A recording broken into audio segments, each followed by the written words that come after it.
चलिए आपको बताते हैं कि सबसे ज्यादा सोने की डिमांड किस देश में है।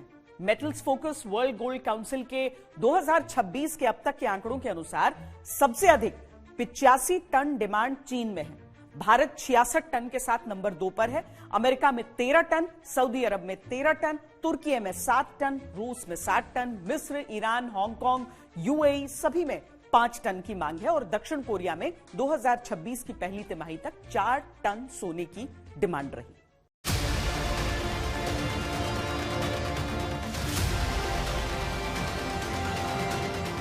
भारत दुनिया के टॉप 10 गोल्ड रिजर्व देशों में शामिल है। पहले देख लेते हैं कि भारत के अंदर कितना सोना आधिकारिक रूप से जमा है। मार्च 2026 के अंत तक आरबीआई के पास भारत में कुल 680 मीट्रिक टन सोना था। ये सितंबर 2025 के 575.8 मीट्रिक टन के मुकाबले काफी ज्यादा है। यानी सिर्फ 6 महीनों में आरबीआई ने करीब 104.2 मीट्रिक टन सोना अपने भंडार में जोड़ा। इसके अलावा भारत के सोने का बड़ा हिस्सा विदेशी बैंकों में जमा है। कुल मिलाकर भारत का स्वर्ण भंडार इस तरह है। आरबीआई के पास 680 मीट्रिक टन, जो कुल गोल्ड रिजर्व का 77% है। बैंक ऑफ इंग्लैंड और बैंक ऑफ इंटरनेशनल सेटलमेंट्स के पास भारत का 197.67 मीट्रिक टन, यानी करीब 22%। इसके अलावा विभिन्न जमा योजनाओं में डिपॉजिट के तौर पर 2.8 मीट्रिक टन, यानी 0.3% सोना भारत का जमा है।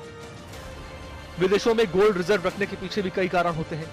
दरअसल विदेशों में सोना रणनीतिक और व्यावहारिक कारणों से रखा जाता है। विश्व बाजार तक आसान पहुंच, ग्लोबल ट्रेड में लेन देन की सरलता और मुश्किल हालात में सोने की सुरक्षा के अलावा युद्ध या हमले की स्थिति के साथ प्राकृतिक आपदा के दौरान सोना सुरक्षित रहता है।